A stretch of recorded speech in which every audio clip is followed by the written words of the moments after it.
హరే కృష్ణ ప్రభు. హరే కృష్ణ ప్రభు.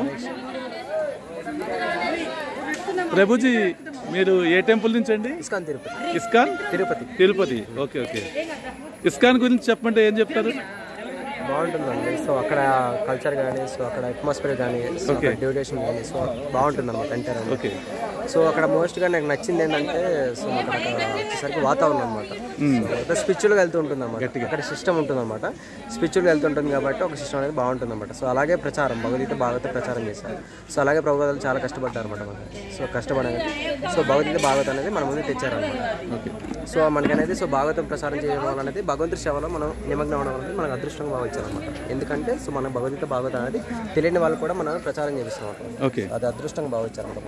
భగవంతుడి సేవ అనమాట. సో అది మనం అదృష్టంగా భావించాలి.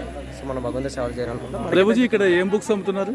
సో భగవద్గీత భగవద్గీత, భాగవతం, రామాయణం, మహాభారతం, భాగవతం, మొత్తం all spiritual books. Hare Krishna Prabhu. Bhakti Vedanta స్వామి ప్రజలకు ఏం సందేశం ఇచ్చారండి ఇస్కాన్ సంబంధించి?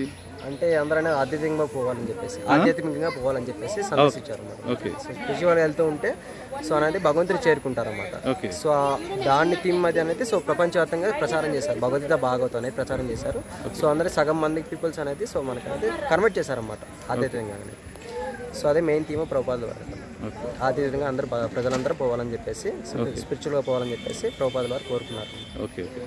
సో అదే మేము ఆయన సో మనకి ఆయన ఆసన అనేది మనం అనేది. హరే కృష్ణ ప్రభు. మీ పేరు Prabhu? Lakshminarayana. Lakshminarayana Prabhu. Lakshminarayana Prabhu. Okay. ISKCON temple Tirupati. Okay. Hare Krishna.